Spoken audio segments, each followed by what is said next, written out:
Oi, gente, tudo bem com vocês? Me chamo Tata Juliane, sou professora de ciências. Estou aqui com meu amigo Joás, que é professor de matemática, e hoje a gente vai trazer um ponto bem importante sobre vírus e vacina.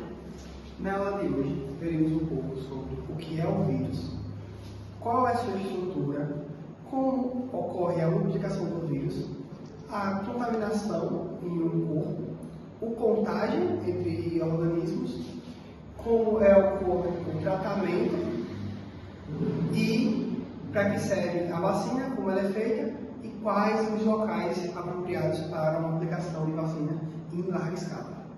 Vamos lá, Tata. O que é um vírus?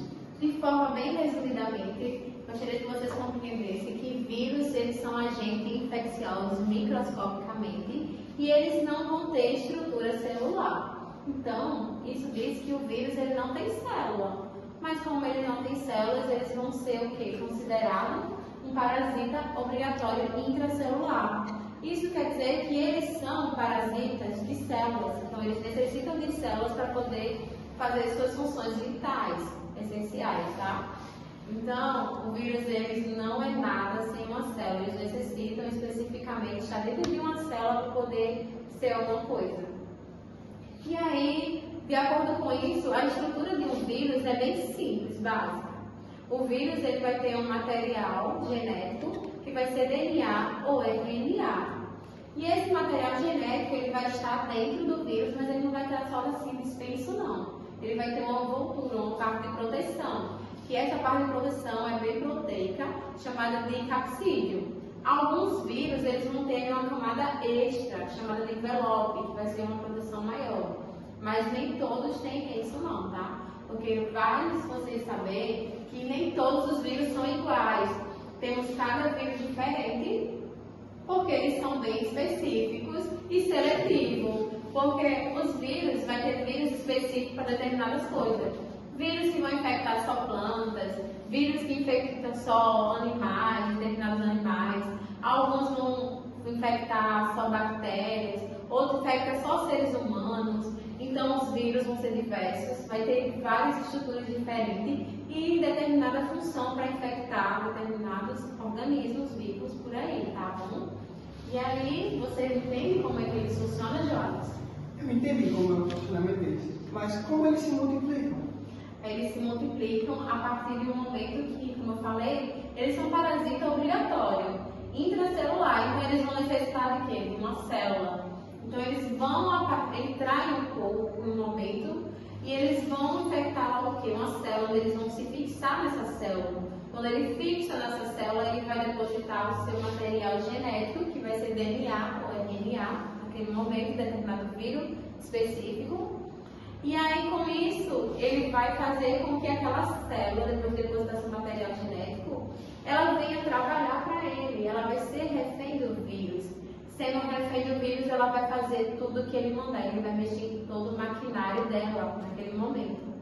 E aí ela vai ter as orientações que o vírus vai passar e ele vai conseguir produzir muito rápido e se multiplicar naquela célula. Depois que ele se multiplica e se reproduz, ele vai invadindo outras células. No momento que ele vai invadir as outras células, ele vai destruir completamente aquele ambiente, aquele sistema. Então ele vai estar devastando tudo. Então, ele é de forma muitas vezes muito agressivo, muito perigoso. E aí com isso você conhece algumas doenças ou formas de prevenção? Eu conheço só algumas, como o Covid-19, a própria gripe, que todo ano aparece, a dengue, a raiva, a zika, a chikungunya também faz parte. Algumas doenças como HIV também são doenças virais. E aí tem vários tipos de doenças virais por aí. A raiva, como você já falou, também é uma das. E as formas? Como seria as formas de prevenção? Você conhece? As formas de prevenção são, na maioria dos casos, a vacinação e o tratamento o mais rápido possível.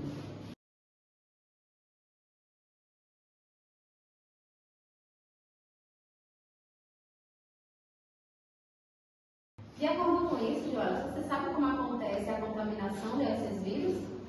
Eu conheço algumas delas. São elas, na caso da raiva, sobre contato com o sangue da vítima, que pode ocorrer através de saliva nas mordidas, né, dos cachorros, ou de arranhões.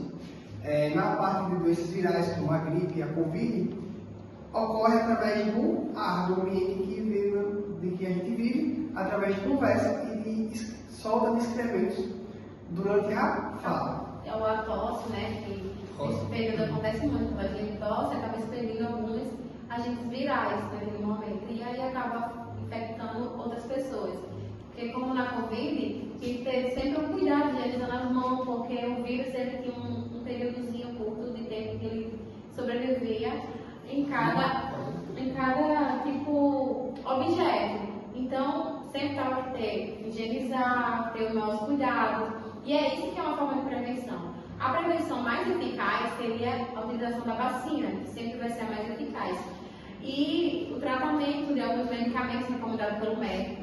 O uso de sempre ter uma boa alimentação, ter hábitos saudáveis. A cidade também contar com um saneamento básico é essencial para evitar aqueles mosquitozinhos, aqueles agentes que são infecciosos estar transitando no ambiente.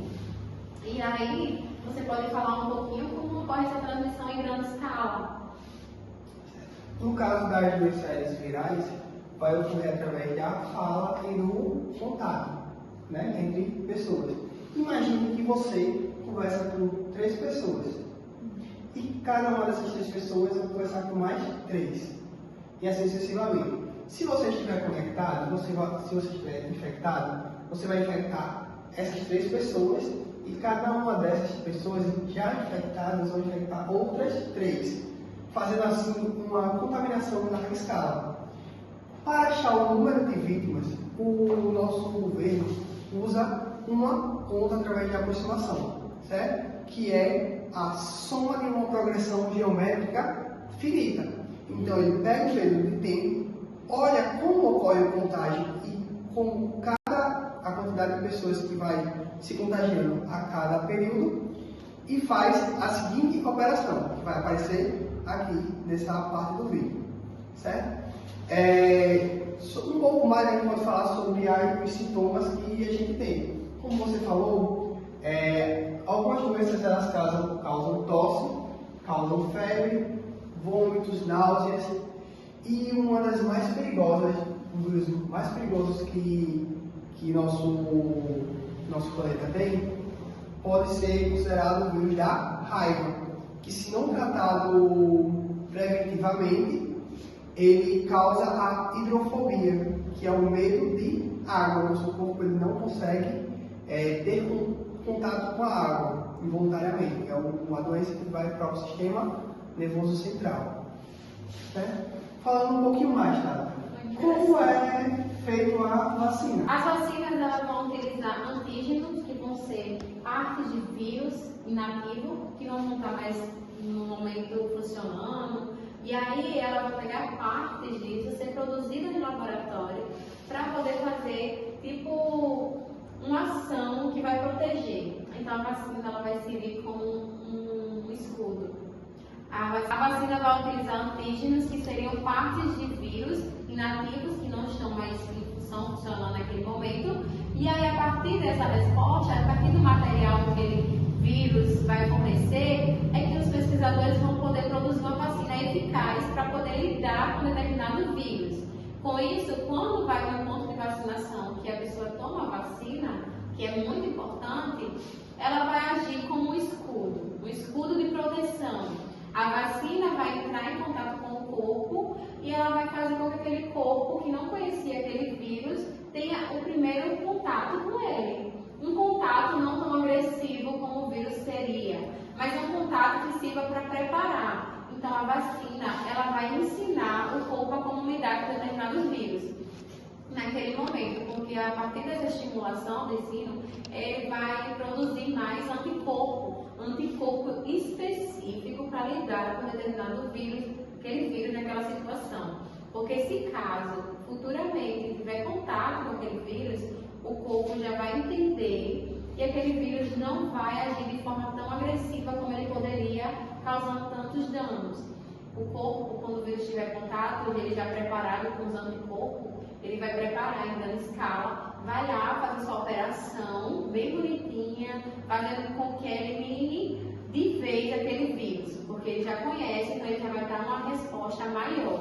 E aí, então, de acordo com isso, vale saber que é importante estar tomando vacina corretamente, utilizar o cartão de vacinação. As vacinas elas são gratuitas pelo SUS no Brasil, então seria muito importante que as pessoas se vacinassem. Já é uma forma de prevenção, proteger a si próprio, proteger o seu amigo, seus familiares e toda a comunidade em geral. Porque essa é a função da vacina. Porque se o vírus vier a combater naquele momento, ele não vai ser tão agressivo e não vai trazer tantos danos àquela população. Então, por conta desse motivo, é tão importante sempre estar vacinado, o cartãozinho está em dia, tem vacinas que elas devem ser utilizadas sempre no decorrer do período, para quando aquele vírus que sempre vem, ele não cause tanto danos.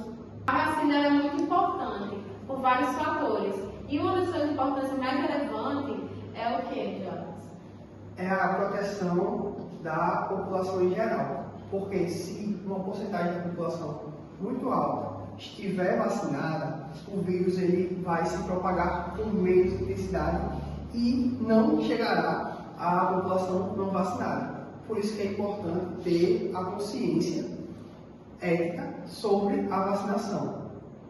Exemplo, quando a maioria da população está vacinada, uma doença ela fica controlada, certo? E outro ponto interessante, como a gente está em um período de contaminação generalizada, no caso da Covid-19, foi importante achar centros de vacinações acessíveis, centros de vacinações com área ampla, ventilada, certo?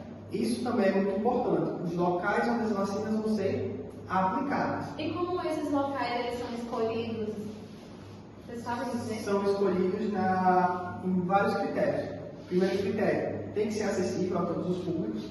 Segundo critério, como o vírus que eles estavam tratando era um contaminador viral, então precisava ter um ambiente bastante arejado, aberto, certo? E outro ponto é de fácil acesso a toda a população, certo? Como grandes escolas, praças de shopping, dentre vários outros locais. Tchau, pessoal. A gente fica por aqui. Espero que vocês tenham compreendido que esse momento que a gente teve essas informações sirvam para vocês compreender alguma coisa. Qualquer dúvida é só deixar nos comentários, tá bom? Até o próximo vídeo. Ficamos por aqui. Tchau, tchau. Curtam e se inscrevam no canal.